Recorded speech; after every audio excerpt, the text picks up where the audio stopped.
So, hi everyone, welcome in this video. My name is Este, and today we are going to break down this scene that I made a few months ago. It's about a dystopian city, kind of sci-fi vibes. So, as you can see, it's very complex. There are a lot of details, and I'm gonna break it down to show you how it's made and how you can efficiently create very detailed 3D scenes. I'm gonna break it down in different parts. So first of all, the background of it is just a plane with an image on it. So it's just a cloudy sky. Hopefully you're gonna see it if it compiles. Yeah, it's very slow. Alright, so you can see this is just a sky that I moderated. I basically just raised the brightness up, and yeah, that's it. It's over bright, I know, but because of the volumes going on the scene, it's getting either less bright, so it's just getting some light over the scene and it's having a kind of a natural look. Alright, so on the background you also have those mountains. Basically those are just basic landscape that you can add from here. Basically you just have to enable it in the preference. If you look in the add-ons tab, you can search for landscape and have it here. You have a lot of things you can tweak, so give it a look. It's very useful, very handy, and basically you just can change the number of subdivisions, you can scale it, and you can put it in the background. So just scale it up, put it in the background, and here it is. I have my mountain. I don't see so many people using it, but it's worth it. Basically, it's just a 2-click background that's practical. Then as you can see, this city here is just a plane with instance cubes. So I'm gonna show you how it's made. Basically it's just geometry nodes 3. So I'm gonna show you in full screen. Basically I'm just mixing the base geometry here. I'm using the base geometry and mixing it with instances. So I'm distributing points on my unique face, basically, because a plane has only one face. Then I'm instancing cubes on that face and randomizing its scale to have a nice look. Then just changing the material of it. I'm gonna show you how the material is made. It's very simple, I promise. Here it is.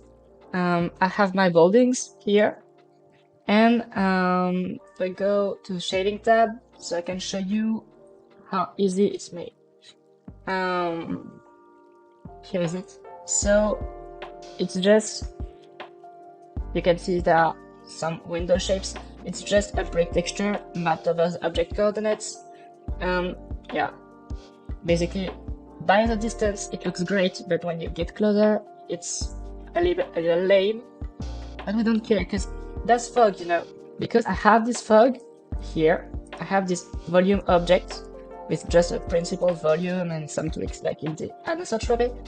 You can have this good looking, yeah, fog, mist, I don't know, call it whatever you want, but it's getting this cool effect of like pollution, maybe just clouds. Yeah, fog, basically fog. So here it is. Then on the foreground there are a lot of details, and this basically was what I spent the most time on.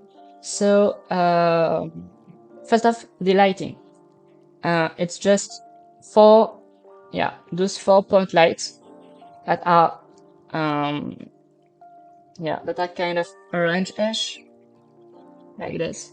I already bumped the power of it, so yeah, it's lighting a lot. It's giving this neon kind of vibe. Now let's get into those details. So this is just basically a curve. So I'm gonna disable geometry nodes because yeah, that's geometry nodes. That's just a curve with extrusions. So an extruded curve. And then I'm duplicating it and extruding it again using geometry nodes. So it's all procedural, it's a whole bunch of nodes.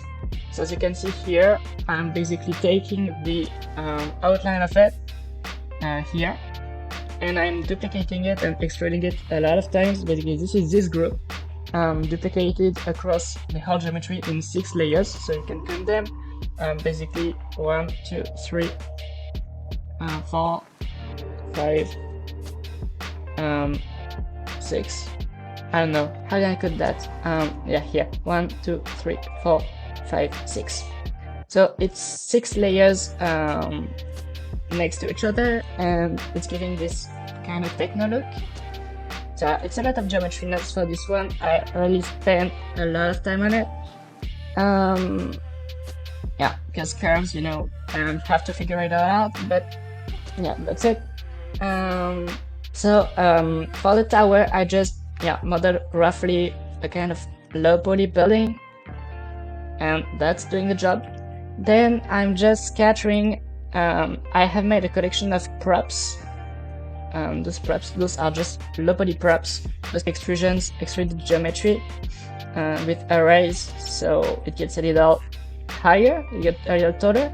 I'm putting into a collection that I'm hiding, and then I'm just scattering this whole collection, instancing these objects in this collection onto flat surfaces. So as you can see, it's just flat geometry. And I'm just, as you can see here in geometry notes, it's just a simple setup. So I'm just distributing points, scattering my collection as separate and random instances. Then I'm randomizing the scale and the rotation, sorry. And that's it, that's kind of it.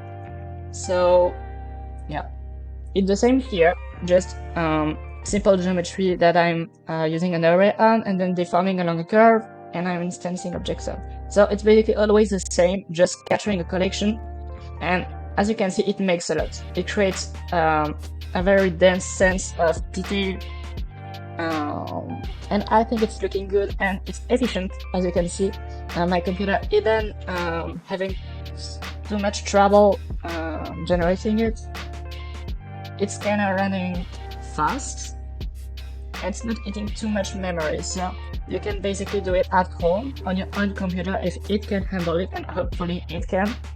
And that was it. So I hope this video was helpful. I hope you learned something. If it's the case, follow me on my social media. Basically, I have all the link in my bio, I think. Yeah, see you on the next one. Bye.